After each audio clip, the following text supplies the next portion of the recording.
Where's the light? There we go. Well, MTEX has finally hit me, and I'm not too happy about it. What's MTEX though? It's when you own an M car, and you're not really making that much money, but you still own an M car, and now the maintenance comes into play.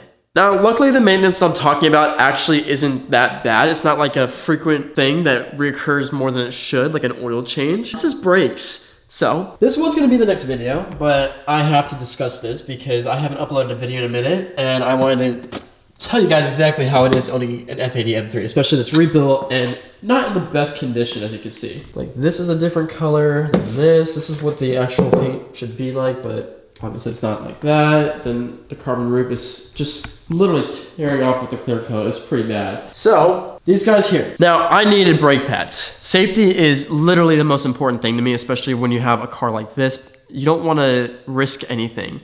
So I needed pads, and I needed all four. I needed the two fronts and the rear. Well, M cars have this thing called either the yellow stuff, red stuff, or blue stuff. And it's all a matter of like how much squeaking you want, how much like, it's basically they're made with different materials. You can look it up if you want, but this here, I got the yellow stuff brake pads. And although I'm happy about it, this stuff cost me over $500 just for the pads. So, what I've been looking at now is for an entire brake kit, it is just over $1,200. That's gonna give me the pad wear sensor, it's gonna give me the rotors, and it's gonna give me the, it'll be red stuff pads instead of the yellow stuff. Not a big deal there. I don't really think I'm gonna tell. Maybe a little bit of squeaking, but this is bad, bro. Like, there is so much of a lip on there that it's not even funny. And I don't wanna put these guys on there right now because usually when you're doing a whole brake pad set and brakes in general, you want to have everything just be put on at once. Now, if you're seeing this video and you're coming from TikTok, I mentioned a little bit of a squeak with this car. And S55s, I don't have my keys. S55s are known for kind of their PCV valve like actuator going bad, which means they have to replace the entire valve cover, which is literally like $700. It's not a hard thing to do, but again, it's the maintenance that you need to do that is costing an arm and a leg. M cars are really cool, they sound great, and they perform so well, but I will tell you, when things go wrong, you will be spending a pretty penny. Although I love this car, there are times where I'm like, man, I should really just get back my 435i. The plans for this car after the brakes have been done is single mid-pipe. Don't know if we're gonna get to that point very quickly because a lot of money is coming out of my pocket very soon, and you gotta live life. And I got this car as a rebuilt title not only because it was the cheapest I could get on insurance, but it was also because it was the best deal I could have gotten. I'm not spending $30,000 on a car right now. And truthfully, if I got this thing stock, I think I'd actually hate myself because the springs, let alone the front mount intakes, this thing already had a lot of very nice things to it, especially the icons with the DRLs. Like, those things cost so much money, bro. Listen, I'll say this again. When you own an M car, it's cool at first until the MTEX actually hits you, especially when you need it right away. I'm not saying I need mine right away, but we might be getting there.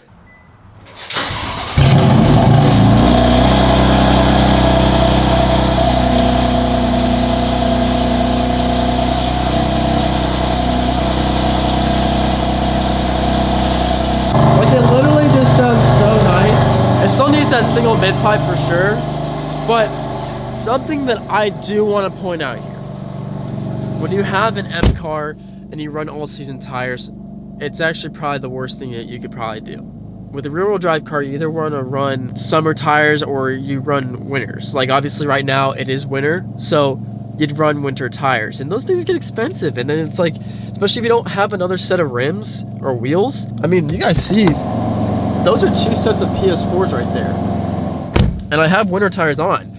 The only thing I wish I had were another set of rims, because it's like $100 and something just to change the wheels out. Like, I know that doesn't seem like a lot, but I'm a brand new M owner and expenses add up. Now, of course, another thing would be gas. The good part about this car is that it's actually getting kind of the same, if not very similar gas mileage like my 435i had, and that thing had an upgraded fuel pump and stuff, and it still wasn't pushing nowhere near as much power and or as much torque as this car does. So that's one thing you have to consider. It's like, how much do you want to drive this thing? I daily it. Most people don't daily their M's, so you know, when you daily an M, you're probably not just gonna daily it, you're going to really use the power of the M car. So, you know, as of right now, I need to go get gas. I have 79 miles till the tank is empty.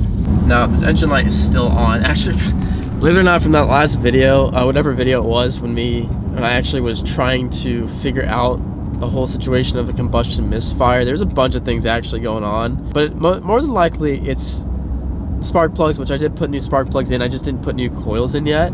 So that will have to be done at some time. But man, like, this is the thing. This is all I could really, like, say about this, bro. The coils, even. Coils and spark plugs are actually about the same price as an N55. I mean, this is the thing. It's like, there's a lot of similar parts and pieces to M cars that there are in non-Ms. But other than the wheels, the rims, by the way, if you go above a 20-inch or 20-inch and above, just understand things get real expensive real quick. Tunes obviously are expensive. The crank hub, which I don't think's been done to this thing, so that's like easily over $2,000, if not $3,000. But after that, it makes your car damn near bulletproof. This car handles really well in the winter. You just gotta get those winter tires. But listen, man, M cars are no joke.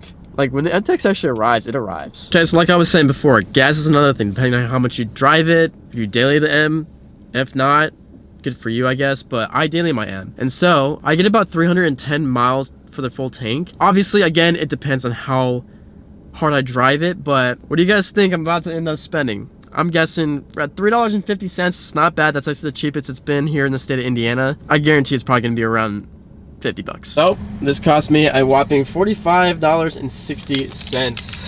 Bro, and I get 315 miles to the tank. That's pretty nice. So that'll last me, depending on how much I drive again. But the cost of being an M owner. So with that being said, guys, obviously, again, owning an M car is no joke. Like, it is fun to have, but when you come down to the real things of like maintenance and the things that obviously you don't really want to spend money on, they tend to add up and you tend to bite your finger and be like, oh, is this really the smartest idea? So I hope you guys enjoyed this video. If you're new to this channel, hit that subscribe button. And yeah, man, F80 M3 for 2026 is kind of cool.